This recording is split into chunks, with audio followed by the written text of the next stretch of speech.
Bismillahirrahmanirrahim. Assalamualaikum warahmatullahi wabarakatuh. Alhamdulillahirrabbilalamin. Kita masih diberikan kenikmatan, kesehatan, dan kesempatan untuk menuntut ilmu, sehingga pada kesempatan kali ini kita bisa melanjutkan pembelajaran IPS di kelas 8. Ya, seperti yang sudah kalian pelajari pada materi sebelumnya tentang ASEAN dan negara-negara ASEAN. Nah, kita lanjutkan pada pertemuan kali ini akan membahas tentang kondisi geografis dan bentuk kerjasama negara-negara di Asia Tenggara. Nah, kalian bisa perhatikan peta kawasan Asia Tenggara. Nah, yang pertama akan kita bahas tentang letak dan luas wilayah Asia Tenggara.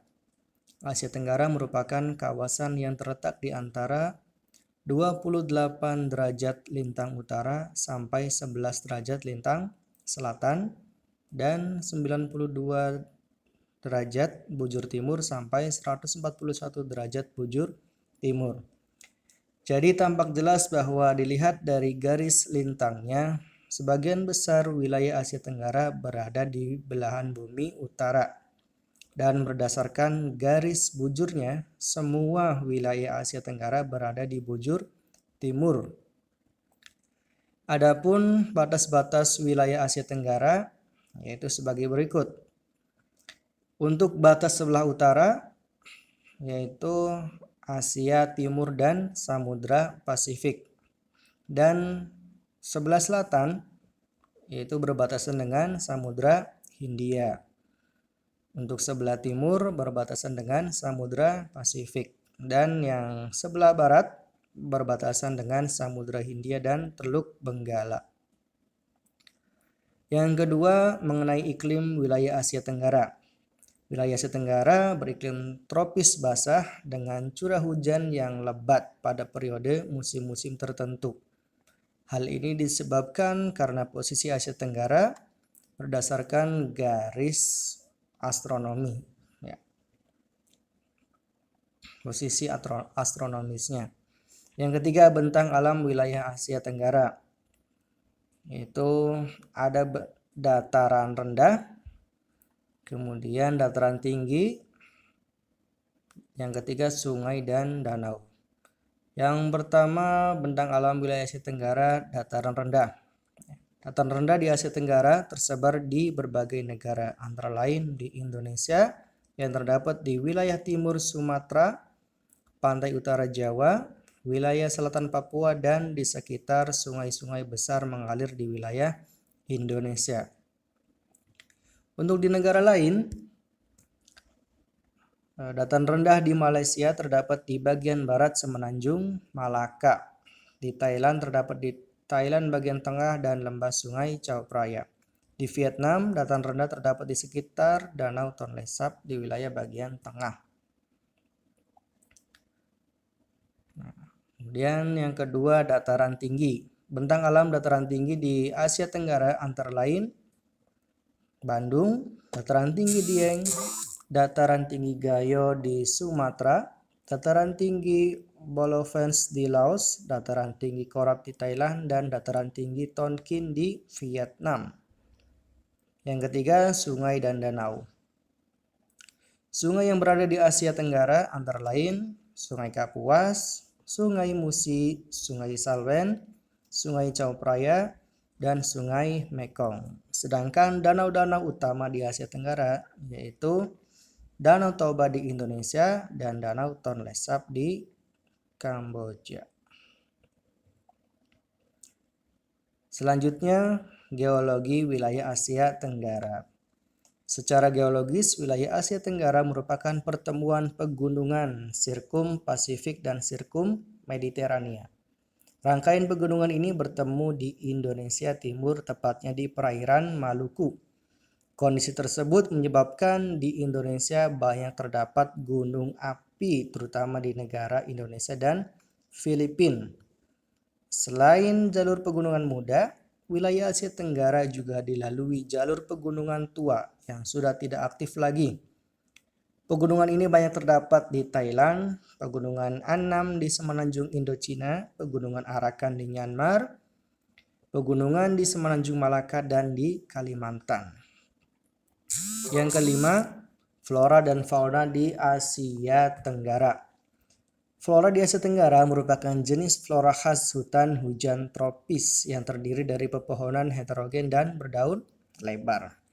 Sementara fauna khas sebagian besar fauna asiatis kecuali wilayah Papua yang merupakan fauna australiatis. Adapun contoh fauna asiatis ya seperti gajah, harimau dan badak. Sedangkan fauna australiatis contohnya seperti cendrawasih, koala dan kanguru.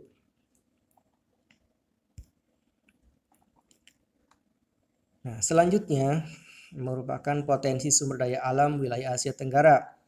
Itu mempunyai beberapa potensi sumber daya alam seperti potensi daratan, potensi lautan. Ya. Baik, yang pertama akan kita bahas potensi daratan. Potensi daratan yang menonjol terlihat dari sektor pertambangan. Salah satu mineral penting seperti timah putih di Myanmar, Thailand, Malaysia, dan Indonesia. Biji besi relatif banyak ditemukan di kepulauan Filipina dan semenanjung Malaysia. Kemudian bahan bakar fosil seperti minyak bumi dan gas juga banyak tersebar di Asia Tenggara. Hal ini disebabkan karena kondisi geologis Asia Tenggara yang merupakan wilayah endapan. Yang kedua, potensi lautan.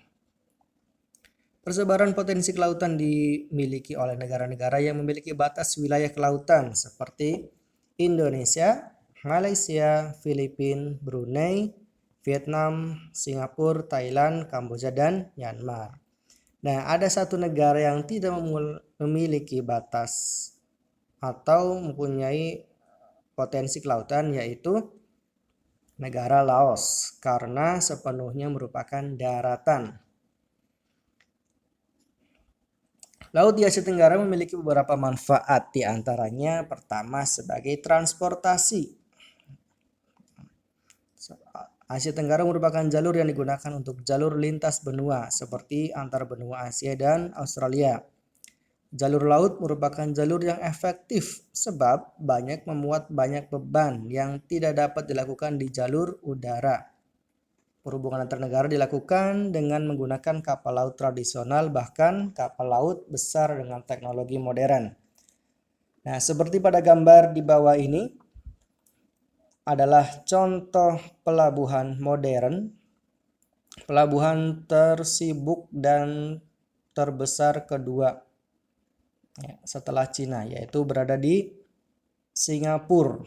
Nah, Singapura ini memanfaatkan letak yang strategis di antara benua Asia dan Australia sebagai tempat transit ataupun bongkar muat barang. Kemudian pertambangan dasar laut. Pertambangan dasar laut yang banyak dilakukan di Asia Tenggara adalah minyak bumi dan gas alam di lepas pantai. Yang ketiga, pariwisata. Kegiatan pariwisata yang dilakukan oleh negara dapat mendatangkan devisa bagi negara. Perairan di Asia Tenggara memiliki potensi wisata yang menguntungkan seperti keindahan taman laut, terutama terumbu karang yang tersebar di perairan Indonesia, Thailand, Filipina. Kegiatan yang dapat dilakukan diantaranya seperti pengamatan bidang pendidikan, menyelam, berselancar, memancing, dan sebagainya. Yang keempat, itu ada ekologi. Laut merupakan daerah ekosistem bagi hutan bakau atau mangrove. Hutan bakau ini dapat mencegah terjadinya abrasi pantai dan sebagai habitat makhluk hidup darat dan laut. Yang kelima ada perikanan. Wilayah perairan Asia Tenggara berada di antara arus laut ekuator selatan yang berada di wilayah barat laut Indonesia, arus musim laut timur yang berada di laut Thailand dan Myanmar, serta arus korosio di laut Filipina. Adanya arus-arus tersebut menyebabkan terus bergeraknya permukaan laut. Pergerakan air laut dapat meningkatkan potensi perikanan di Asia Tenggara.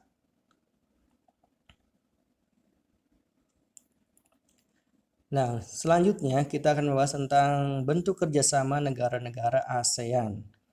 Ya, silakan kalian amati tentang lambang dari ASEAN tersebut.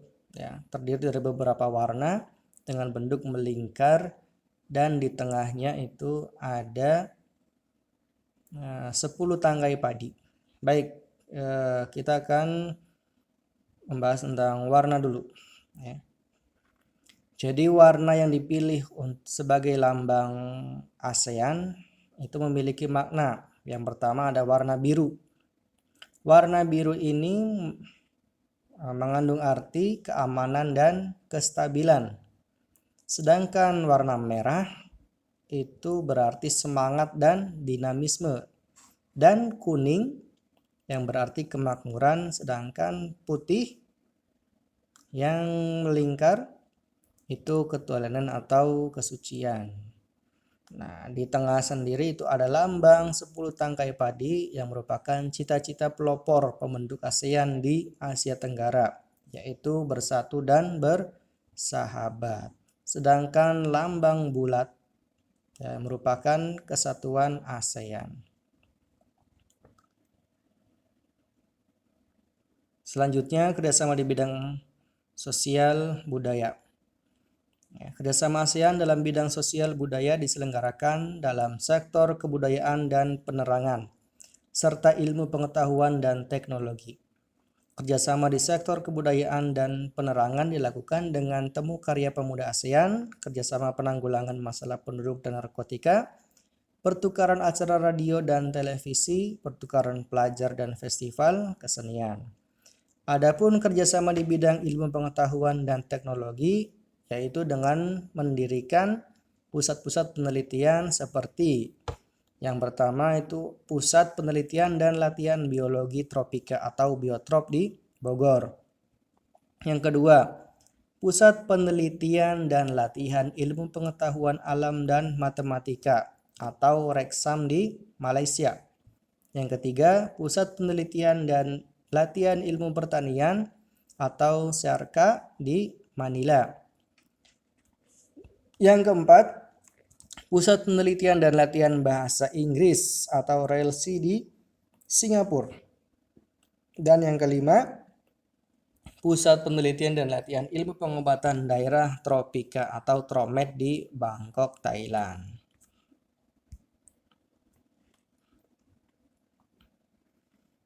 Nah, itu merupakan ada gambar salah satu dokumentasi pertemuan kerjasama antar negara ASEAN yang dihadiri oleh masing-masing delegasi negara-negara ASEAN pada tahun 2019.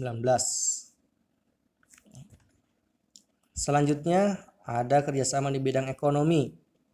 Bentuk kerjasama di bidang ekonomi dan perdagangan yang dilakukan oleh negara-negara ASEAN adalah dengan membentuk Masyarakat Ekonomi ASEAN atau MEA yang dibentuk pada tahun 2015. Selain itu, disetujui deklarasi Singapura yang berisi pernyataan bahwa ASEAN sepakat mewujudkan kawasan bebas tarif dan perdagangan atau AFTA, ASEAN Free Trade Area. Selanjutnya, kerjasama di bidang politik, yaitu dengan deklarasi kawasan damai, bebas, dan netral atau Zone of Peace, Freedom, and Neutrality atau disingkat ZOFAN. Yang kedua, Traktat Persahabatan dan Kerjasama atau Treaty of Amity and Cooperation. Yang ketiga, Zona Bebas Senjata Nuklir Asia Tenggara atau Southeast Asia Nuclear Weapon Free Zone. Ya, itulah kerjasama di bidang politik. Selanjutnya ada kerjasama di bidang pendidikan. Di bidang pendidikan itu sendiri diawali dengan pembentukan organisasi Menteri-Menteri Pendidikan Asia Tenggara yang kemudian mengalami kemajuan dengan membentuk ASEAN University Network atau AUN. AUN sendiri di Indonesia ada 3 universitas yang tergabung dalam ASEAN University Network, yaitu Universitas Indonesia, Universitas Gadjah Mada, dan ITB. Nah, kerjasama yang terakhir yaitu di bidang pariwisata. Di bidang pariwisata di Asia Tenggara menetapkan kebijakan bebas visa dengan tujuan untuk mendorong kunjungan wisatawan mancanegara antar negara ASEAN. Ya, itulah kebijakan-kebijakan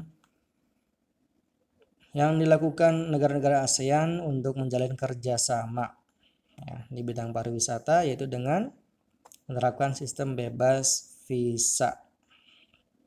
Nah, tentu ada dampak dari kerjasama negara-negara Asia Tenggara tersebut, baik itu dampak positif dan dampak negatif. Oleh karena itu, silakan kalian cari di sumber lain mengenai dampak kerjasama antar negara di kawasan Asia Tenggara. Jadi cukup sekian untuk pembahasan kali ini. Semoga bermanfaat. Insya Allah kita bertemu kembali dalam pembahasan selanjutnya. Jadi cukup sekian, kurang lebih mohon maaf dan terima kasih. Wassalamualaikum warahmatullahi wabarakatuh.